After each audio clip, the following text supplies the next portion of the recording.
I used to think fiber was just something old people talked about, something your mom reminded you of when you were constipated. It was a word on cereal boxes, a punchline in jokes about prunes, a thing I knew I probably needed more of but never really cared to understand. To be honest, I didn't even know what fiber really was. I thought, okay, vegetables have fiber, beans maybe, but what does that even do for me besides help with the bathroom stuff? It wasn't until I started dealing with some really stubborn issues, bloating that wouldn't go away, skin that kept breaking out for no reason, sleep that felt more like passing out and waking up 5 times a night, that I finally started paying attention. And what I discovered completely changed how I eat and how I treat my body. For a long time, I had this weird combination of symptoms that didn't make sense together. Some days I'd feel fine. Other days, I'd wake up feeling heavy, sluggish, kind of puffy, like my insides were irritated. I'd get random breakouts around my jawline. I'd feel bloated even when I hadn't eaten much. And no matter what time I went to bed, I'd wake up feeling unrested. It was like my body was in this constant state of background noise. Nothing extreme, nothing I could point to and say this is the issue, but always just off. I tried cutting dairy, then gluten, then sugar. I tried probiotics, then prebiotics, then green powders and digestive enzymes. I tried drinking more water, less caffeine, more yoga, but nothing really stuck. Nothing made the noise go away. And then one day, while scrolling late at night trying to figure out why I felt like garbage again, I stumbled on a short video from a gut health specialist.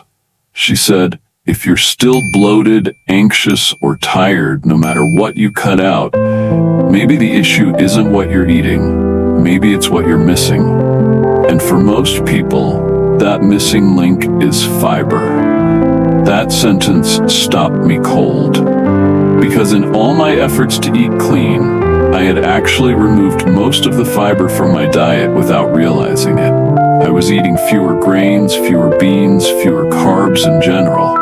I was focused on lean proteins and low-sugar fruits.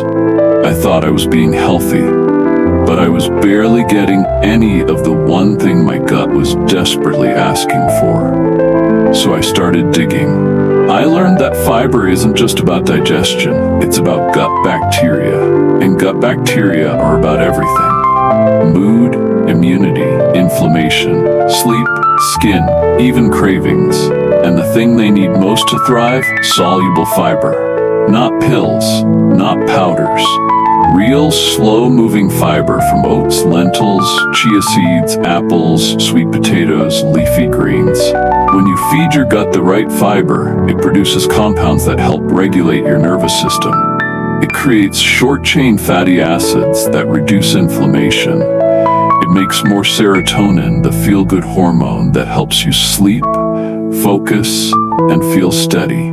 That's why people call the gut your second brain. It's not a metaphor, it's biology, and I had been starving mine. So I made a decision. I was going to stop trying to fix my symptoms one at a time and start feeding the system that connected them all.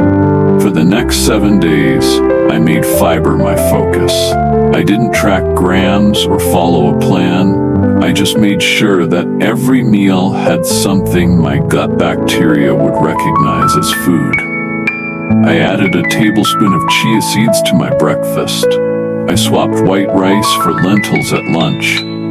I added roasted carrots and sweet potatoes to my dinner plate. I threw leafy greens into everything, even scrambled eggs. I ate berries instead of crackers, apples with the skin, oats instead of processed cereal. Nothing extreme, just consistent. And by day 4, I felt different. My stomach was flatter, not in a cosmetic way, but in a peaceful way. I wasn't bloated, I didn't have that weird tension under my ribs. My skin started clearing, and for the first time in what felt like forever, I slept through the night. No 3 a.m. wake-ups, no tossing and turning, just deep, steady rest.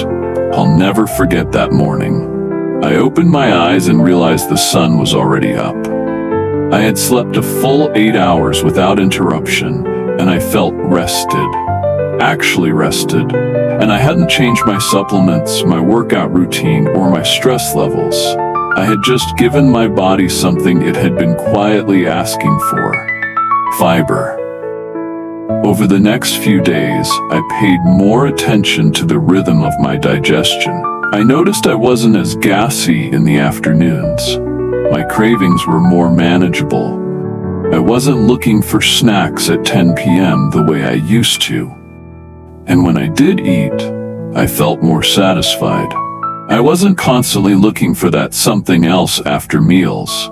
It was like my stomach and my brain were finally speaking the same language, and the language was fiber. Here's what I wish someone had told me sooner. Fiber isn't just this boring part of food that helps you go to the bathroom. It's the scaffolding for a healthy gut. It slows down digestion, which keeps your blood sugar stable. That alone can change everything about your energy and your mood. But more importantly, it feeds the bacteria in your colon that regulate so many of your body's most important functions. And I don't just mean digestion. I mean your immune response, your cortisol levels, your ability to fall asleep and stay asleep, your ability to feel calm instead of anxious. That's the power of a well-fed gut. And yet, most of us aren't getting even half the fiber we need. The recommended amount is around 25 grams for women and 38 grams for men. But the average American gets about 10 to 15 grams per day. That's a huge gap. And it's not because people are lazy or don't care. It's because our food system is built around convenience and shelf life, not nourishment. Most processed foods are stripped of fiber. Even many healthy products like protein bars or low-fat yogurts are missing it.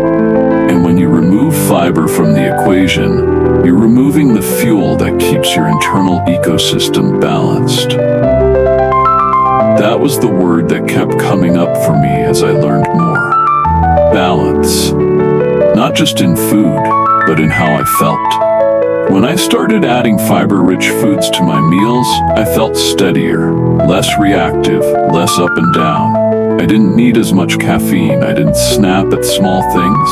I had more patience, more focus, and this was the big one, more trust in my own body. That's not something a supplement ever gave me. That came from food. Real food. Let me walk you through a day in my life when I'm eating in a fiber-first way. It's not restrictive, it's not rigid, it's grounding. In the morning, I'll start with a warm bowl of oatmeal made with rolled oats, not instant. I stir in chia seeds and top it with blueberries and a spoonful of almond butter. That meal alone gives me about 10 grams of fiber, and I haven't even left the house yet. If I'm in a savory mood, I'll make scrambled eggs with kale and serve it with a slice of sprouted grain toast and half an avocado. That's another great combo of fiber and healthy fat that helps set the tone for the day. For lunch, I usually go with a bowl of lentils mixed with roasted veggies, carrots, zucchini, maybe some kale or arugula, and drizzle it with olive oil and lemon. Sometimes I'll add canned salmon or leftover chicken from the night before. Lentils are one of the best fiber sources out there, and they're cheap, filling, and cook quickly. They also have protein, so I don't need to choose between being full and being nourished. Afternoon snacks used to be my weak spot. I'd grab crackers or chips, something fast that spiked my blood sugar and left me hungrier later. Now I reach for things like sliced apple with peanut butter, roasted chickpeas, or a handful of walnuts and dried figs. These aren't perfect, they're just better. They help me stay balanced until dinner. And for dinner, I try to keep it simple and warm. Maybe a stir fry with tofu and a mix of broccoli, bell peppers, and snap peas served over quinoa. Or a baked sweet potato stuffed with black beans, corn, salsa, and avocado. I'm not a chef. I don't meal prep for hours. I just keep a few staples around that I know make me feel good. Canned beans, frozen veggies, fresh greens, oats, nuts, fruit, olive oil, and spices. That's all it really takes. The beauty of eating this way is that you don't have to be perfect. You just have to be intentional. You don't need to cut out everything you love. You just need to add more of what your body's been missing. And when it comes to fiber, a little goes a long way if you're consistent. One thing I'll say, especially if you're new to this, is to go slow. If you suddenly double your fiber overnight, your gut might rebel a bit. Bloating, gas, or discomfort can happen when your bacteria aren't used to being fed so well. But that's not a bad sign. That's actually your gut waking up. Start by adding fiber gradually over a few days, and always drink enough water. Fiber needs fluid to move through your system properly. Think of it like a sponge. It soaks up water and sweeps through your digestive tract, cleaning as it goes. But if there's no water, it just gets stuck. And here's what I found most fascinating. As my fiber intake went up, my stress levels felt easier to manage. Not because my life got less stressful, but because my body could handle it better.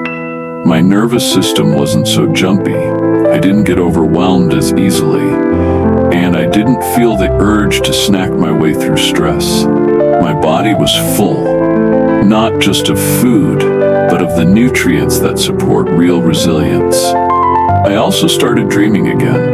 That might sound strange, but I hadn't realized how long it had been since I had vivid, peaceful dreams.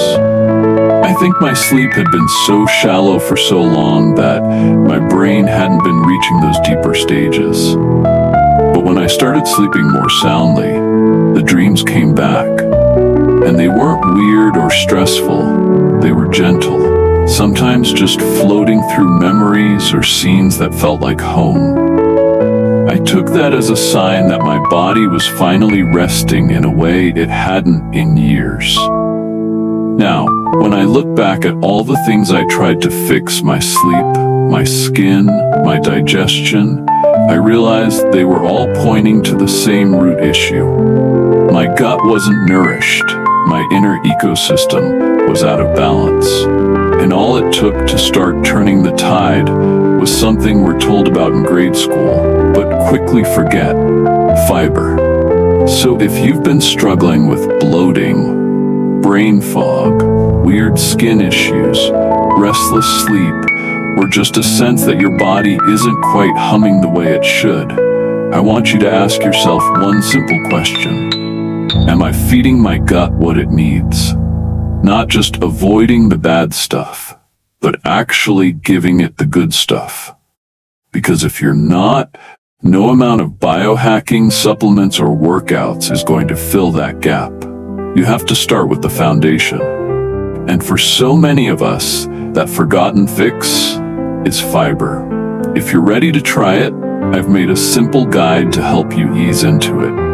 A one-day fiber-rich meal plan with ingredients you can find at any grocery store. No powders, no weird trends, just real food. You'll find the link in the description, or leave a comment that says Fiber Fix, and I'll send it to you. Thank you for listening, for being open, and for remembering that sometimes the most powerful healing doesn't come in a bottle. It comes in a bowl of lentils, a handful of greens, a spoonful of chia seeds, and a choice to nourish yourself like someone who deserves to feel good again.